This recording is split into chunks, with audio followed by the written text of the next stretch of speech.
وجاوزنا بنی اسرائیل البحر، اور پار اتار دیا ہم نے بنی اسرائیل کو سمندر کے۔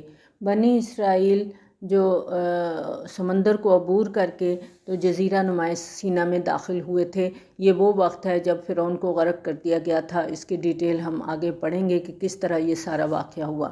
فَأَتَوْا عَلَىٰ قَوْمٍ يَعْكُفُونَ عَلَىٰ أَصْنَامٍ لَهُمْ، تو ان کا گزر ہوا ایک ایسی قوم پر جو جمی بیٹھی تھی اپنے بتوں پہ، بتوں پر جمی بیٹھی تھی، یعنی بتوں کے سامنے پوری توجہ اور یکسوئی سے بیٹھی ہوئی تھی، جو کہ بت پرستوں کا ایک طریقہ ہے۔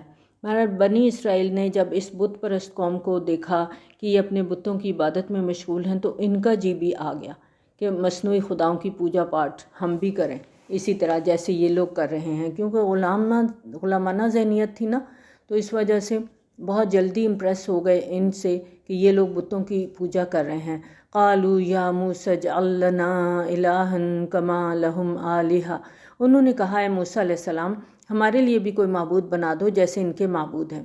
یعنی بت پرست قوم کو جب انہوں نے دیکھا تو بنی اسرائیل کا جی چاہا کہ ان کے لیے بھی اسی طرح کا معبود ہونا چاہیے جس کو وہ اپنے نظروں کے سامنے رکھ کے اس کی پوجا کریں۔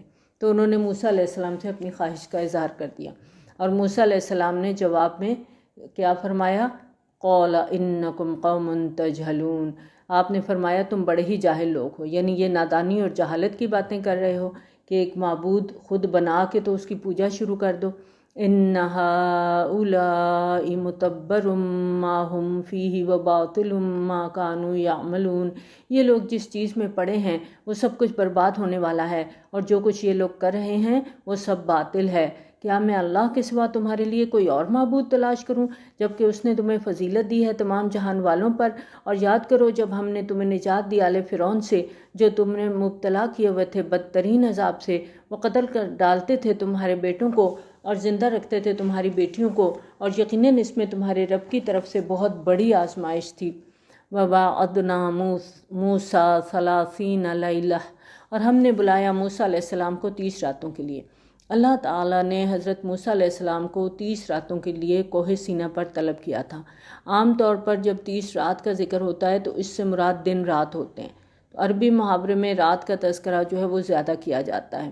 اور مکمل کر دیا ہم نے اس مدت کو 10 مزید راتوں سے، تو مدت پوری ہوگی اس کے رب کی 40 راتوں کی۔ اس طرح موسیٰ علیہ السلام نے کوہ طور پر 40 راتیں گزاری، اور جاتے ہوئے کہا موسیٰ علیہ السلام نے اپنے بھائی ہارون سے کہ میری قوم کے اندر میری خلافت کے فرائض انجام دینا اور ان کی اصلاح کرتے رہنا اور فساد کرنے والوں کے راستے کی پیروی نہ کرنا۔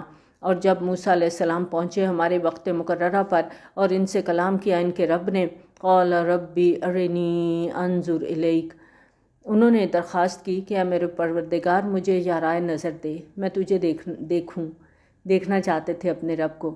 قال لن ترانی، اللہ تعالیٰ نے فرمایا تم مجھے ہرگز نہیں دیکھ سکتے، ولیکن انظر الی الجبل فإن استقر مکانہ فسوف ترانی، لیکن ذرا اس پہاڑ کو دیکھو، اگر وہ اپنی جگہ پر کھڑا رہ جائے تو تم بھی مجھے دیکھ سکو گے۔ فلما تجلی ربہ للجبل جعلہ دکا، تو جب اس کے رب نے اپنی تجلی ڈالی پہاڑ پر تو اس کو ریزہ ریزہ کر دیا۔ وخر موسیٰ صعقا، اور موسیٰ علیہ السلام گر پڑے بے ہوش ہو کر۔ تجلی باری تعالیٰ کے اس جو بالواسطہ مشاہدے کو بھی حضرت موسیٰ علیہ السلام برداشت نہیں کر سکے۔ پہاڑ پر تجلی کا پڑنا تھا کہ بے ہوش ہو کے گر گئے۔ فلما افاق قال سبحانک تبت الیک وانا اول المؤمنین، پھر جب آپ کو یعنی موسیٰ علیہ السلام کو افاقہ ہوا تو انہوں نے کہا اے اللہ تو پاک ہے، میں تیری جناب میں توبہ کرتا ہوں اور میں پہلا ایمان لانے والا ہوں۔ جب حضرت موسیٰ علیہ السلام کو ہوش آیا تو آپ نے اللہ تعالیٰ کے حضور اپنے سوال کی جو جسارت کی تھی اس پر توبہ کی اور عرض کیا کہ اللہ میں تو تجھے دیکھے بغیر سب سے پہلے تجھ پر ایمان لانے والا ہوں۔ قال یا موسیٰ انی اصطفیتک علی الناس برسالاتی و بکلامی، اور اللہ تعالیٰ نے فرمایا اے موسیٰ علیہ السلام میں نے تمہیں منتخب کیا ہے لوگوں پر اپنی پیغمبری اور اپنی ہم کلامی کے لیے۔ یہ حضرت موسیٰ علیہ السلام کا امتیازی مقام تھا، جیسے کہ ہم سورۃ نساء میں پڑھ کے آئے ہیں وَكَلَّمَ اللَّهُ مُوسَىٰ تَكْلِيمًا فَخُذْ مَا آتَيْتُكَ وَكُن مِّنَ الشَّاكِرِينَ، تو لے لو جو میں تمہیں دے رہا ہوں اور ہو جاؤ شکر کرنے والوں میں سے۔ یہ لکھی ہوئی تختیاں تھیں جو موسیٰ علیہ السلام کو دی گئی تھی، تورات جو الہامی کتاب تھی وہ لکھی ہوئی دی گئی تھی، اور فرمایا کہ یہ جو الواح ہم آپ کو دے رہے ہیں آپ انہیں لے لیں اور ان میں جو احکامات لکھے ہوئے ہیں ان کا حق ادا کرو۔ اور حق ادا کیسے ہوتا ہے؟ جب ان پر عمل کیا جاتا ہے۔ وَكَتَبْنَا لَهُ فِي الْأَلْوَاحِ مِنْ كُلِّ شَيْءٍ مَوْعِظَةً وَتَفْصِيلًا لِكُلِّ شَيْءٍ، اور ہم نے لکھ دی اس کے لیے تختیوں پر ہر طرح کی نصیحت اور ہر طرح کی تفصیل، یعنی شریعت کے تمام بنیادی احکامات ان تختیوں پر درج کر دیے گئے تھے۔ اللہ تعالیٰ کی اتاری ہوئی شریعت کے بنیادی احکامات شعرائے حیات پر انسان کے لیے خطرے سے بچنے کے اشارات ہوتے ہیں، جن کو ڈینجر سگنلز کہا جاتا ہے۔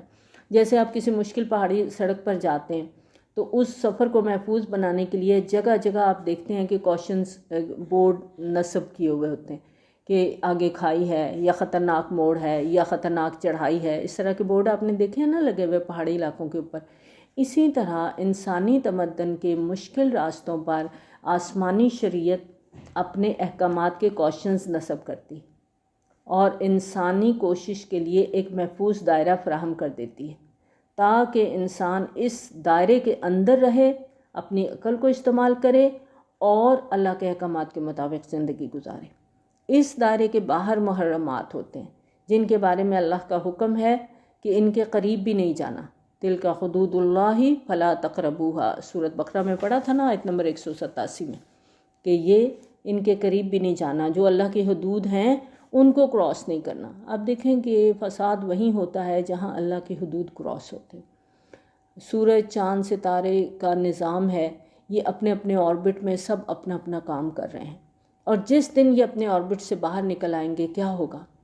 فساد ہو جائے گا، قیامت قائم ہو جائے گی، ہر چیز ختم ہو جائے گی۔ اور آج ہم انسان کیوں فساد کا شکار ہیں؟ اس وجہ سے کہ ہم اپنے اپنے آربٹ سے باہر نکلے ہوئے ہیں۔ جو اللہ تعالیٰ نے حدود مقرر کی ہیں ہم ان کا پاس نہیں کرتے، ان کا لحاظ نہیں کرتے، اور یہی وجہ ہے کہ آج ہم ہر طرف سے پس رہے ہیں۔ تو ضرورت ہے ہمیں کہ ہم اللہ کی حدود میں رہ کر اپنی زندگیاں گزاریں تاکہ اللہ کے ہاں سرخرو ہو سکیں۔ اور یہ زندگیاں کیسے گزریں گی؟ حدود کا تعین کو کیسے ہوگا؟ اللہ کی کتاب کے ساتھ۔ یہاں جو موسیٰ علیہ السلام کی قوم کو کتاب دی گئی تھی وہ اسی لیے دی گئی تھی کہ ان کے مطابق اپنی زندگیاں گزارو۔ فرمایا فَخُذْهَا بِقُوَّةٍ وَأْمُرْ قَوْمَكَ يَأْخُذُوا بِأَحْسَنِهَا، تو اے موسیٰ علیہ السلام اس کو تھام لو مضبوطی کے ساتھ اور اپنی قوم کو بھی حکم دو کہ وہ اس کو پکڑیں اس کی بہترین صورت پر۔ ظاہر ہے کہ کسی بھی حکم پر عمل کرنے کے مختلف درجے ہوتے ہیں۔ ایک ہوتا ہے تھوڑا ادنا درجے کا، لوور لیول کا عمل، ایک ہوتا ہے درمیانے درجے کا عمل، ایک ہوتا ہے ایکسیلنٹ لیول کا۔ تو یہاں فرمایا کہ آپ اپنی قوم کو ترغیب دیں کہ وہ احکام شریعت پر عمل کرنے کے لیے اعلیٰ سے اعلیٰ درجے کی طرف بڑھنے کی کوشش کریں، یأخذوا بأحسنها، بہترین ایکسیلنٹ لیول پر کام کریں۔ اور قرآن مجید میں سورہ زمر میں آتا ہے، ہمیں اللہ تعالیٰ نے سکھایا، ہم مسلمانوں کو سکھایا ہے، الذین یستمعون القول فیتبعون احسنہ، یعنی وہ لوگ کلام اللہ کو سنتے ہیں پھر جو اس کی بہترین بات ہوتی ہے اس کو اختیار کرتے ہیں۔ اسے آپ بالکل اس طرح سے سمجھیں کہ بعض اوقات انسان کسی وجہ سے اپنی ذمہ داریوں کے بارے میں کچھ ڈھیل چاہتا ہے، کچھ رعایت چاہتا ہے، تو اب اس میں جو بھی اس کا دائرہ عمل ہے تو وہ کہتا ہے کہ میں چلو ٹھیک ہے کوئی امتیازی پوزیشن نہیں میں لے سکتا تو کوئی بات نہیں، میں ادنا درجے کی کامیابی پر ہی توکل کر لیتا ہوں۔ تو دنیا میں تو کام چل جائے گا کہ آپ ٹاپر نہیں ہوتے لیکن آپ پاس ہو جاتے ہیں تو کہیں نہ کہیں آپ اپنا روزگار بنا ہی لیتے ہیں پاس ہو کے بھی، لیکن دنیا میں تو یہ کام چل جائے گا۔ لیکن دین کے معاملے میں ایسا طرز عمل درست نہیں ہے۔ دین کے کاموں میں عمل کا اچھے سے اچھا ہونا، ایکسیلنٹ لیول پر ہونا، یہ ہمیں ہدایت ہے۔ جیسا کہ ہم نے سورۃ مائدہ میں پڑھا تھا، یاد ہے آیت نمبر 93، یاد ہے آپ کو؟ اذا متقوا وآمنوا وعملوا الصالحات ثم اتقوا وآمنوا ثم اتقوا واحسنوا واللہ یحب المحسنین، جب تک وہ تقوی کی روش اختیار کیے رکھیں اور ایمان لائیں اور نیک عمل کریں، پھر مزید تقوی اختیار کریں اور ایمان لائیں، پھر اور تقوی میں بڑھیں اور درجہ احسان پر فائز ہو جائیں۔ اور اللہ تعالیٰ محسنوں سے محبت کرتا ہے۔ دنیا کے معاملے میں ہم کیا کہتے ہیں؟ ہاں، ہے جستجو کہ خوب سے ہے خوب تر کہاں، اور دین کے معاملے میں ہم اس کے بالکل الٹ چل رہے ہوتے ہیں، بس ٹھیک ہے ادنا درجے کا بھی کام ہو گیا تو اللہ کے ہاں قبول ہے۔ تو دین کے معاملے میں ہماری کیا کوشش ہونی چاہیے کہ ہمارا آج کل گزرے ہوئے کل سے بہتر ہو، اور دینی امور میں ہمیں حتی الامکان کوشش کرنی ہے کہ ہم ایکسیلنٹ لیول کا کام کریں، بلند لیول کا، کیونکہ یہ جو ایکسیلنٹ لیول کا کام ہے یہ اللہ کو مطلوب ہے اور یہ محسنین کا درجہ ہے، اور جو ایکسیلنٹ لیول کا کام کرے گا اس کے لیے پھر بھلائیاں ہی بھلائیاں ہیں۔ سأریکم دار الفاسقین، پھر جو نہیں بات مانتا، فسق میں مبتلا ہے، تو اللہ تعالیٰ فرماتے ہیں ان قریب میں تمہیں گھر دکھاؤں گا فاسقوں کا۔ یہاں اس سے مراد بنیادی طور پہ فلسطین کا علاقہ ہے جس پر حملہ آور ہونے کا حکم حضرت موسیٰ علیہ السلام کو ملنے والا تھا۔ بنی اسرائیل کا جو قافلہ مصر سے نکلا، سمندر کو عبور کیا، صحرائے سینا میں داخل ہوا، تو ساتھ ساتھ خلیج سوئز کے سفر کرتا رہا، اور آہستہ آہستہ یہ لوگ جزیرہ نمائے سینا کے جنوبی کونے میں اس مقام پر پہنچ گئے جہاں کوہ طور ہے۔ یہاں پر طویل عرصے تک اس قافلے نے قیام کیا تھا۔ یہیں پر حضرت موسیٰ علیہ السلام کو کوہ طور پر طلب کیا گیا، اور جب آپ تورات لے کر واپس آئے ہیں تو آپ کو پھر حکم دیا گیا کہ اب آپ اپنے شہر کو حاصل کریں۔ چنانچہ یہاں سے یہ پھر قافلہ خلیج عقبہ کے ساتھ ساتھ شمال کی طرف نکلا ہے، اور بنی اسرائیل 700-800 سال قبل، جیسا کہ ہم نے پیچھے بھی پڑھا تھا، حضرت یوسف علیہ السلام کی دعوت پر فلسطین چھوڑ کر مصر میں آئے تھے۔ اب فلسطین میں مشرک اور فاسق قوم قابض تھی جس کے بارے میں ان کا خیال تھا کہ یہ بڑے زور آور لوگ ہیں۔ چنانچہ جب ان کو حکم ملا کہ اس قوم سے جہاد کرو تو انہوں نے کہا کہ یہ تو بہت طاقتور لوگ ہیں، ہم تو ان سے جنگ نہیں کر سکتے۔ سورۃ مائدہ میں ہم نے پڑھا تھا قالوا یا موسیٰ ان فیہا قوما جبارین، پڑھا تھا نا، یاد ہے آیت نمبر 22 میں۔ تو یہاں پر آگے اسی مہم کا تذکرہ ہو رہا ہے کہ میں عنقریب تم لوگوں کو اس سرزمین کی طرف لے جاؤں گا جو تمہارا اصل وطن ہے، لیکن ابھی اس پر فاسقوں کا قبضہ ہے۔ ان نافرمان لوگوں کے ساتھ جنگ کر کے تم کو اپنے وطن کو آزاد کرانا ہے، اور اس کے لیے پہلے کیا کرنا ہوگا؟ ایکسیلنٹ لیول کے عمل کرنے ہوں گے، تو پھر تم فاسقوں سے اپنے وطن کو آزاد کرا سکتے ہو۔ سأصرف عن آیاتی الذین یتکبرون فی الارض بغیر الحق، میں پھیر دوں گا اپنی آیات سے ان لوگوں کو جو زمین میں ناحق تکبر کرتے ہیں۔ یہاں ایک اصول بتا دیا گیا کہ جن لوگوں کے اندر تکبر ہوتا ہے، اپنے میں جن کے اندر ہوتی ہے، اپنی خود پسندی، کچھ لوگ ہوتے ہیں نا خود پسند ہوتے ہیں تو وہ خود کو بڑی چیز سمجھتے ہیں، وہ سمجھتے ہیں جو میں نے کہہ دیا وہی حرف آخر ہے، میرا کہا ہوا غلط تو ہو ہی نہیں سکتا۔ فرمایا کہ اللہ تعالیٰ خود ان کا رخ آیات کی طرف سے پھیر دیتا ہے، وہ اللہ تعالیٰ کی آیات کو سمجھ ہی نہیں سکتے، وہ غور ہی نہیں کر سکتے، وہ اللہ تعالیٰ کی جہاں پر محفل ہوتی ہے، قرآن بتایا جاتا ہے، ان محفلوں میں جا ہی نہیں سکتے۔ اسی وجہ سے تکبر اللہ تعالیٰ کو سخت ناپسند ہے۔ ایک حدیث قدسی میں اللہ تعالیٰ فرماتے ہیں کہ تکبر میری چادر ہے، یہ ابھی داؤد کی روایت ہے۔ تو جو انسان تکبر کرتا ہے وہ گویا میری چادر میرے شانے سے گھسیٹ رہا ہے، لہٰذا ایسے ہر انسان کے خلاف میرا اعلان جنگ ہے۔ ایک اور حدیث میں نبی صلی اللہ علیہ وسلم نے فرمایا وہ شخص جنت میں داخل نہیں ہو سکے گا جس کے دل میں رائی کے دانے کے برابر بھی تکبر ہے۔ مسلم کی روایت ہے۔ کتنے چھوٹا ہوتا ہے رائی کا دانہ، اتنا سا تکبر بھی ہوگا تو جنت میں نہیں جا سکتے۔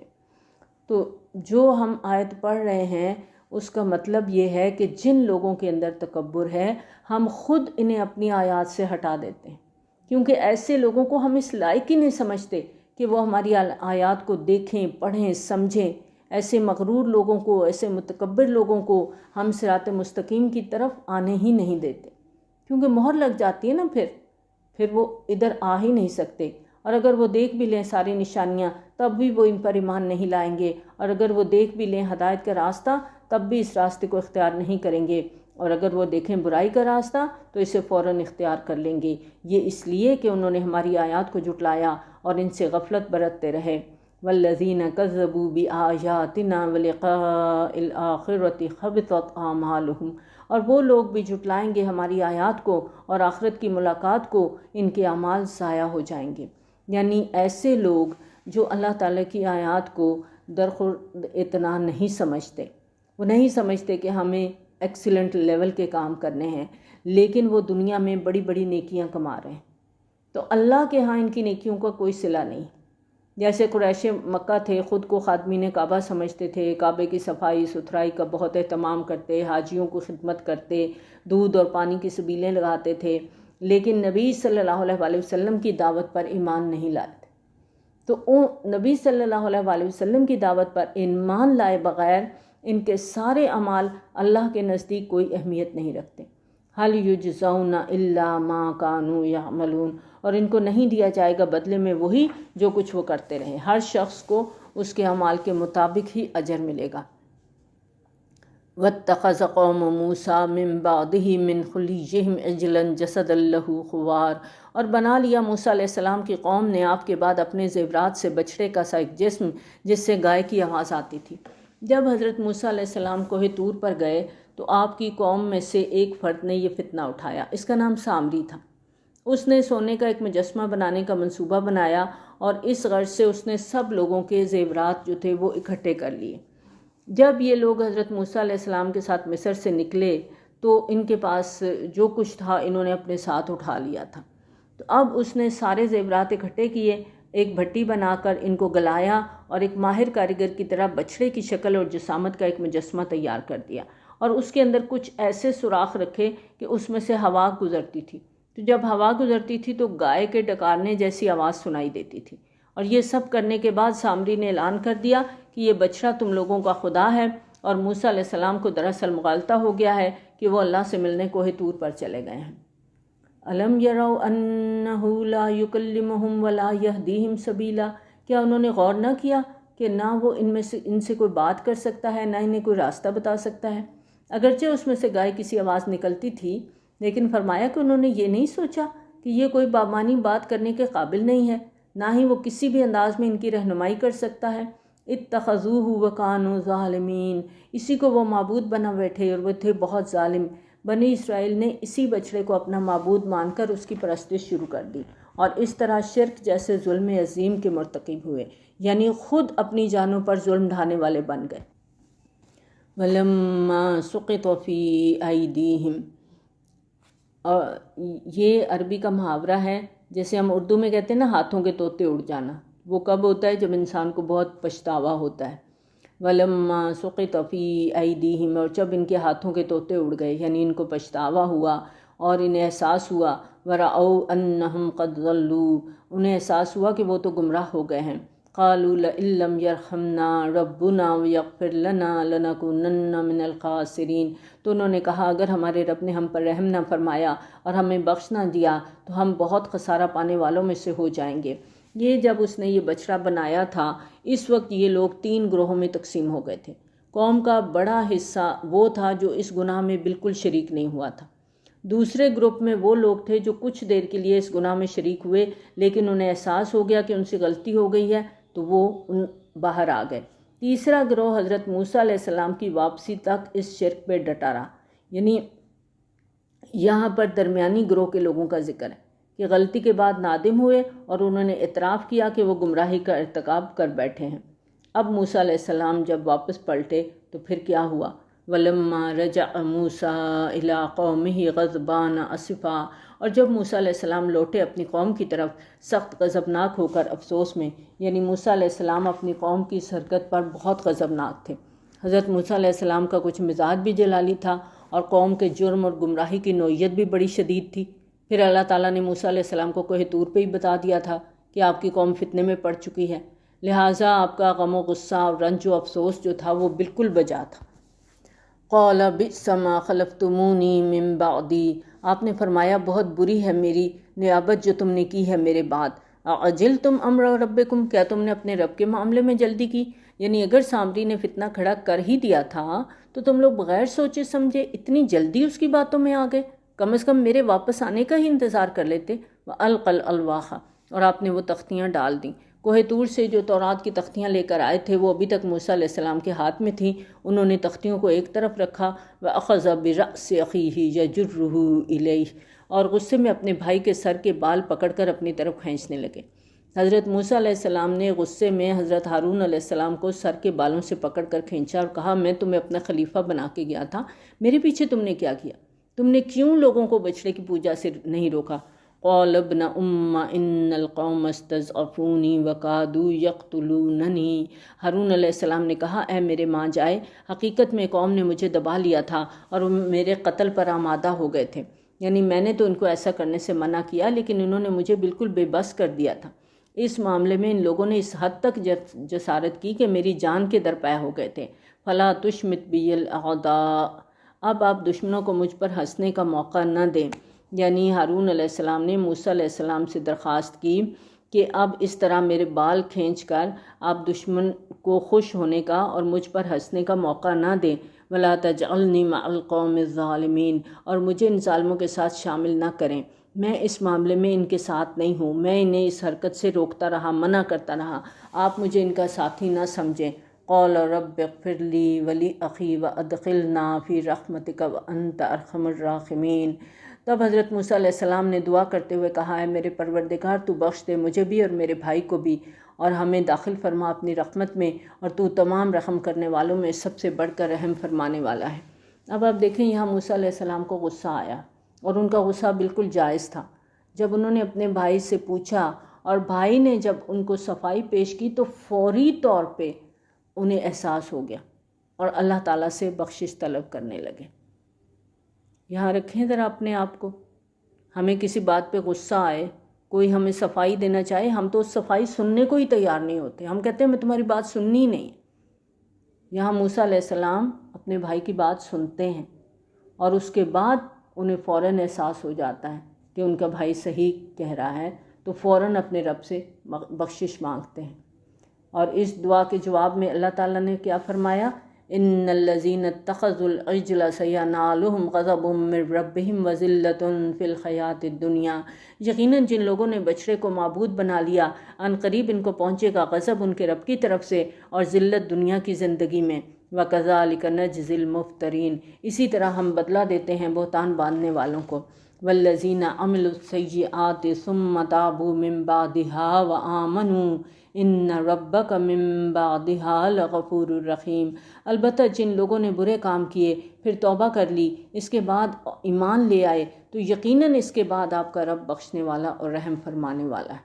ہم سب کے لیے بھی بہت بڑا سبق ہے، ہم بھی انسان ہیں، کمزور ہیں، ہم سے بھی غلطیاں ہو جاتی ہیں، تو کوئی بھی غلطی ہو گئی ہے اگر سچے دل سے توبہ کر لیں گے، ایمان لے آئیں گے تو اللہ کو غفور الرحیم پائیں گے۔ اب وہ لوگ جن سے اس غلطی کا ارتکاب ہوا تھا، انہوں نے توبہ کر کے اپنے ایمان کی تجدید کر لی، یہ جو درمیان والا گروہ تھا، ایسے تمام لوگوں کا معاملہ اللہ کے سپرد ہے، کیونکہ اللہ غفور الرحیم ہے، بخشنے والا ہے، انسانوں پر رحم کرنے والا ہے۔ البتہ جو لوگ اس جرم پر اڑے رہے ان پر آخرت سے پہلے دنیا کی زندگی میں بھی اللہ کا غضب مسلط ہوا، اور اس کی ڈیٹیل ہم سورۃ بقرہ کی آیت نمبر 54 میں پڑھ چکے ہیں کہ حضرت موسیٰ علیہ السلام نے ہر قبیلے کے مومنین مخلصین کو حکم دیا کہ وہ اپنے اپنے قبیلے کے ان مجرمین کو قتل کر دیں جنہوں نے شرک کا ارتکاب کیا تھا۔ وَلَمَّا سَكَتَ عَن مُوسَى الْغَضَبُ أَخَذَ الْأَلْوَاحَ، اور جب موسیٰ علیہ السلام کا غصہ ٹھنڈا پڑا تو انہوں نے وہ تختیاں اٹھا لیں۔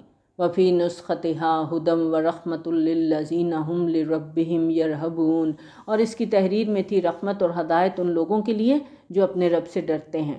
وَاخْتَارَ مُوسَىٰ قَوْمَهُ 70 رَجُلًا لِّمِيقَاتِنَا، اور انتخاب کیا موسیٰ علیہ السلام نے اپنی قوم سے 70 افراد کا ہمارے وقت مقررہ کے لیے۔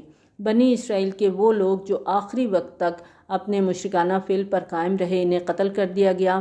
اس کے بعد اجتماعی توبہ کا مرحلہ تھا، تو جس کے لیے حضرت موسیٰ علیہ السلام اللہ کے حکم کے مطابق اپنی قوم میں سے 70 افراد کو لے کر کوہ طور پر گئے تھے۔ فَلَمَّا أَخَذَتْهُمُ الرَّجْفَةُ، پھر جب انہیں آ پکڑا زلزلے نے۔ کوہ طور میں ان لوگوں کے لیے زمینی زلزلے جیسی ایک خوفناک کیفیت پیدا کی گئی۔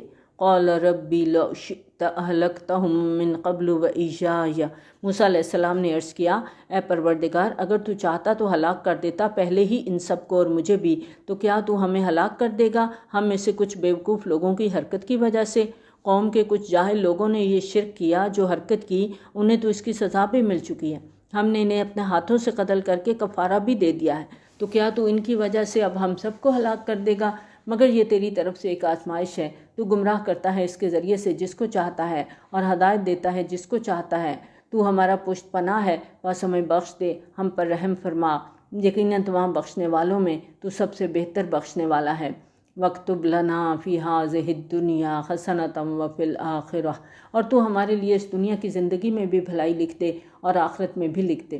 حضرت موسیٰ علیہ السلام کی دعا کے وہی الفاظ ہیں جو سورۃ البقرہ میں مسلمانوں کو سکھائے گئے ہیں۔ کون سے ہیں؟ یاد ہے؟ ربنا آتنا فی الدنیا حسنۃ وفی الآخرۃ حسنۃ وقنا عذاب النار، اے ہمارے رب ہمیں دنیا میں بھی بھلائی عطا فرما اور آخرت میں بھی بھلائی عطا فرما اور ہمیں آگ کے عذاب سے بچا لے۔ انا ہدنا الیک، ہم تیری جناب میں رجوع کرتے ہیں، یعنی ہم سے جو خطا ہوئی ہے اس کا اعتراف کرتے ہوئے ہم معافی چاہتے ہیں۔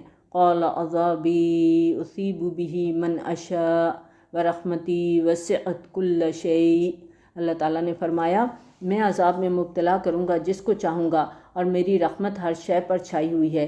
یعنی ایک رحمت تو اللہ کی وہ ہے جو ہر شے کے شامل حال ہے، ہر شے پر محیط ہے، ہر شے کا وجود، ہر شے کی بقا اللہ کی رحمت ہی سے ممکن ہے۔ پوری کائنات اور اس کا تسلسل اللہ کی رحمت کا مرہون منت۔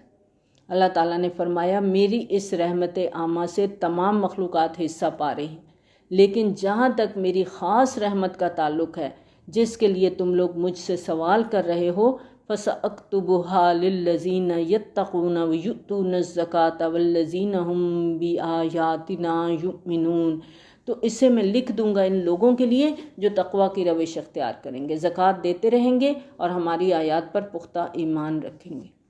یہ بات ہو رہی ہے حضرت موسیٰ علیہ السلام کی قوم کی اور بات ہو رہی ہے تورات کی، لیکن ہم سب کے لیے یہاں پر بہت بڑی خوشخبری ہے۔ اللہ کی رحمت کے ہم سب امیدوار ہیں اور اللہ کی رحمت کے بغیر، اللہ کے فضل کے بغیر کسی کی بھی نجات نہیں ہو سکتی۔ تو اللہ تعالیٰ نے فرمایا کہ فَسَأَكْتُبُهَا، لکھ دوں گا۔ کس کو لکھ دوں گا؟ اپنی رحمت کو لکھ دوں گا۔ کن لوگوں کے لیے لکھ دوں گا؟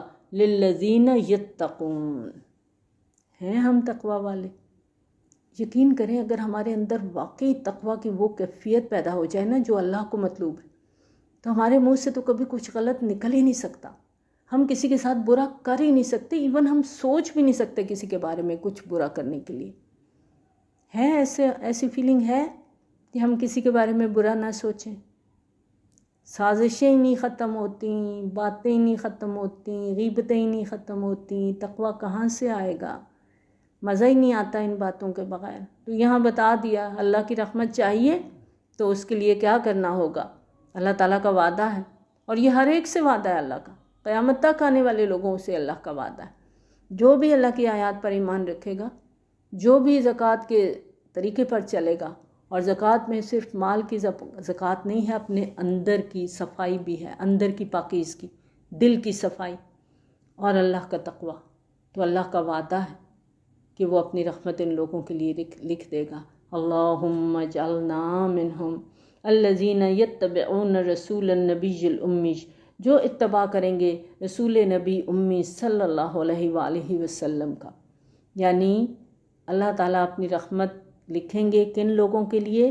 جن کے اندر تقوی ہوگا، جو تزکیہ کے طریقے پر حامل ہوں گے، جو اللہ کی آیات پر ایمان لائیں گے اور نبی صلی اللہ علیہ وآلہ وسلم کا اتباع کریں گے، پیروی کریں گے، سنتوں کو فالو کریں گے، جن کو آخری رسول بنا کر بھیجا جائے گا۔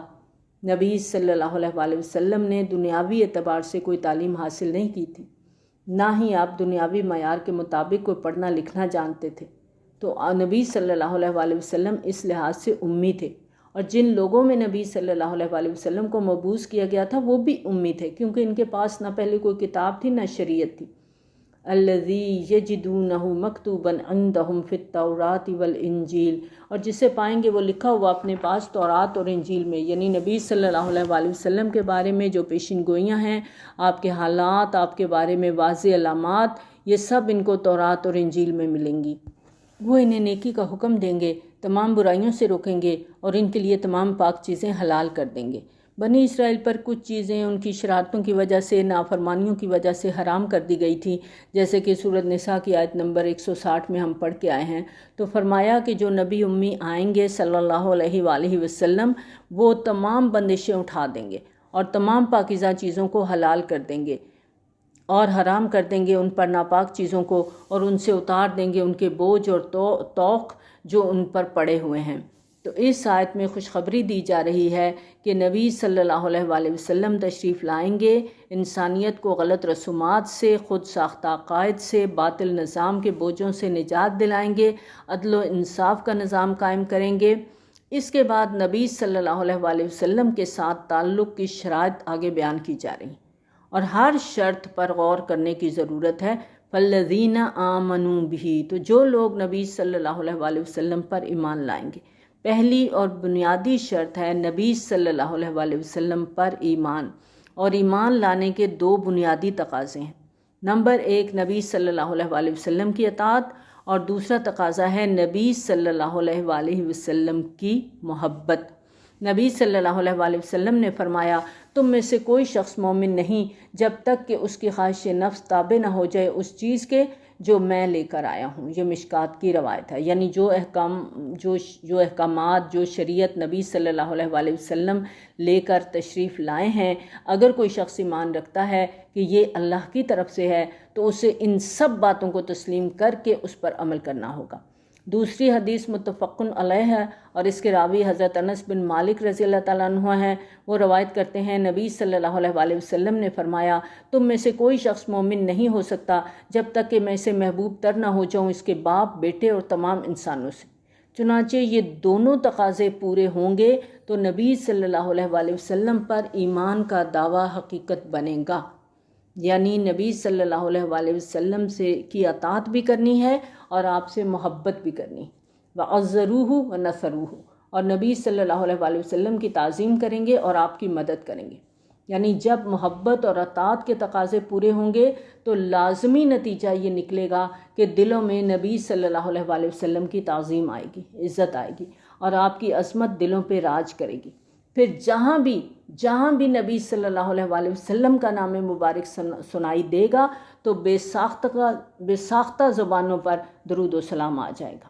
نبی صلی اللہ علیہ وآلہ وسلم کا فرمان سامنے آ جانے پر کوئی منطق، کوئی دلیل نہیں چاہیے، سر تسلیم خم کرنا ہوگا۔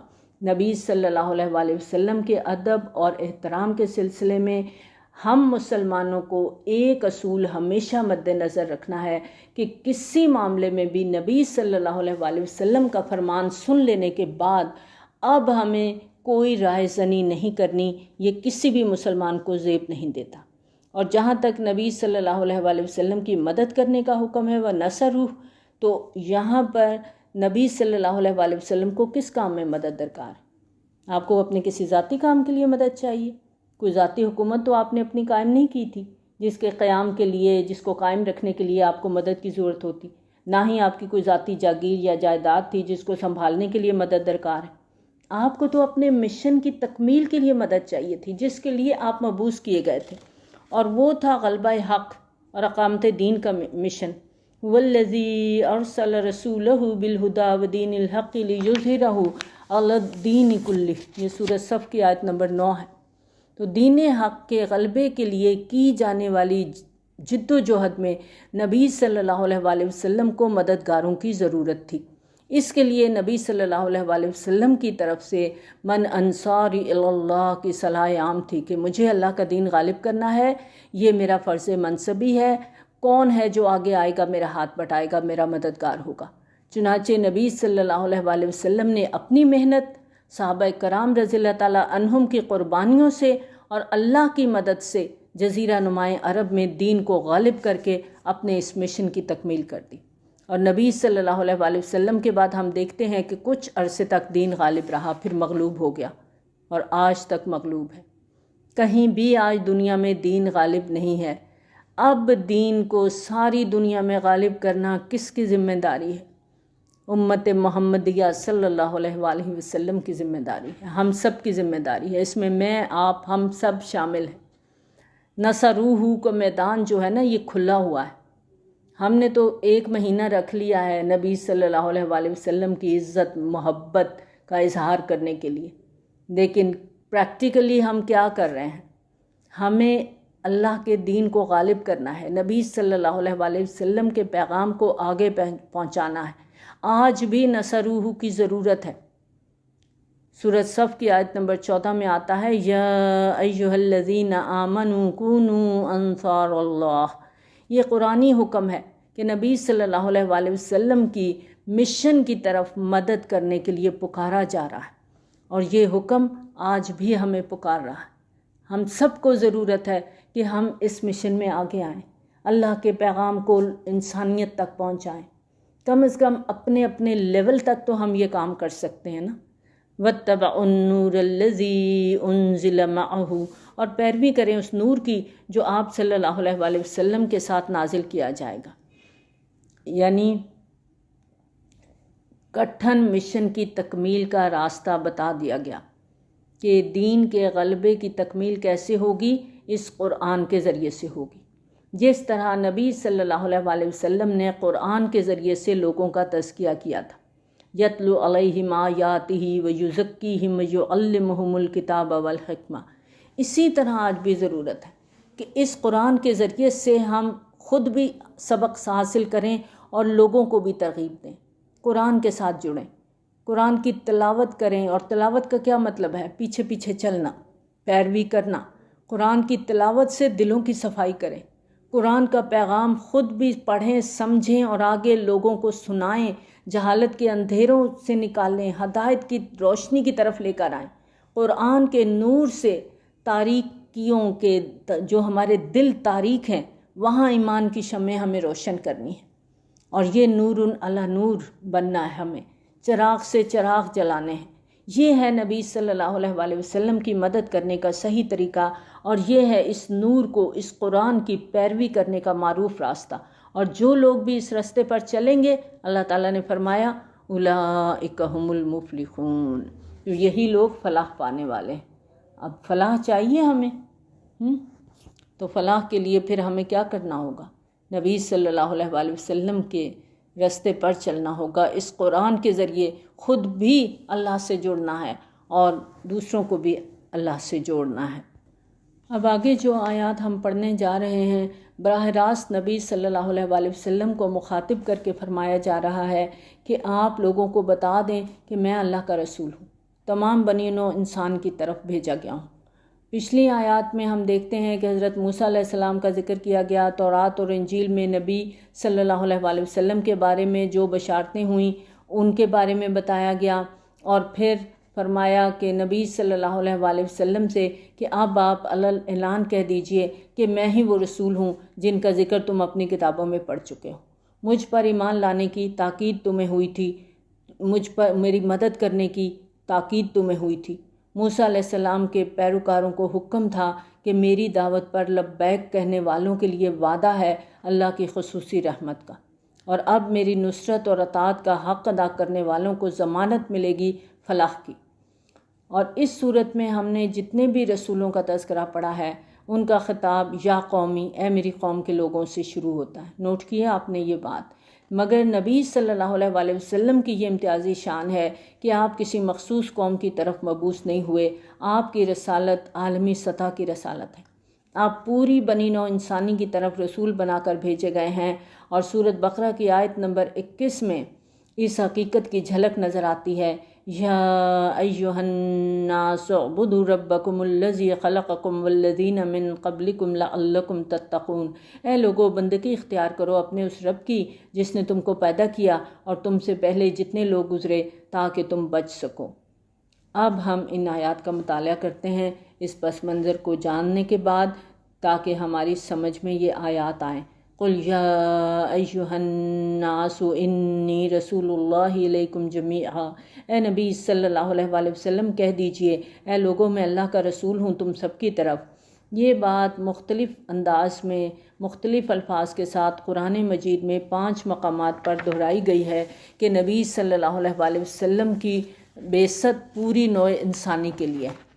اس میں سورۃ سبا کی آیت نمبر 28 سب سے زیادہ نمایاں ہے، وما ارسلناک الا کافۃ للناس بشیرا ونذیرا، اور ہم نے نہیں بھیجا ہے محمد صلی اللہ علیہ وآلہ وسلم آپ کو مگر پوری نوع انسانی کے لیے بشیر اور نذیر بنا کر۔ الذی لہ ملک السماوات والارض لا الہ الا هو یحیی ویمیت، اس اللہ کا جس کے لیے آسمانوں اور زمین کی بادشاہی ہے اور اس کے سوا کوئی معبود نہیں، وہی زندہ رکھتا ہے، وہی موت دیتا ہے۔ تو ایمان لاؤ اللہ پر اور اس کے رسول صلی اللہ علیہ وآلہ وسلم پر جو نبی امی ہے، جو ایمان رکھتا ہے اللہ پر اور اس کے سب کلاموں پر، اور اس کی پیروی کرو تاکہ تم ہدایت پا جاؤ۔ یہ اعلان عام ہے نبی صلی اللہ علیہ وآلہ وسلم کی طرف سے کہ میری بعثت اس وعدے کے مطابق ہوئی ہے جو اللہ تعالیٰ نے حضرت موسیٰ علیہ السلام سے کیا تھا۔ حضرت موسیٰ علیہ السلام کے ذکر کے بعد آگے جو آیات کا مضمون ہے وہ اس خطاب کی تمہید ہے جو ہجرت کے بعد یہود مدینہ سے ہونے والا تھا۔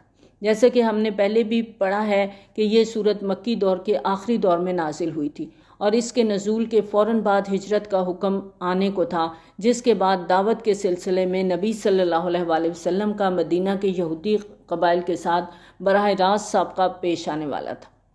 وَمِن قَوْمِ مُوسَىٰ أُمَّةٌ يَهْدُونَ بِالْحَقِّ وَبِهِ يَعْدِلُونَ، اور موسیٰ علیہ السلام کی قوم میں ایک جماعت ایسے لوگوں کی بھی تھی جو حق کی ہدایت دیتے تھے اور حق کے ساتھ عدل و انصاف بھی کرتے تھے۔ اگرچہ موسیٰ علیہ السلام کی اکثریت جو قوم کی تھی وہ نافرمانوں پر مشتمل تھی، مگر آپ کے پیروکاروں میں حق پرست بھی تھے، انصاف پسند افراد بھی موجود تھے۔ وہ لوگوں کو حق بات کی تلقین کرتے تھے، ان کے فیصلے عدل و انصاف پر مبنی ہوتے تھے، اور ہم نے ان کو علیحدہ علیحدہ کر دیا 12 قبیلوں کی جماعتوں میں۔ ان کی نسل حضرت یعقوب علیہ السلام کے 12 بیٹوں سے چلی تھی، تو اللہ تعالیٰ نے اسی لحاظ سے ان سے ایک مضبوط قبائلی نظام کو قائم رکھا اور ہر بیٹے کی اولاد سے ایک قبیلہ وجود میں آیا اور یہ الگ الگ 12 جماعتیں بن گئیں۔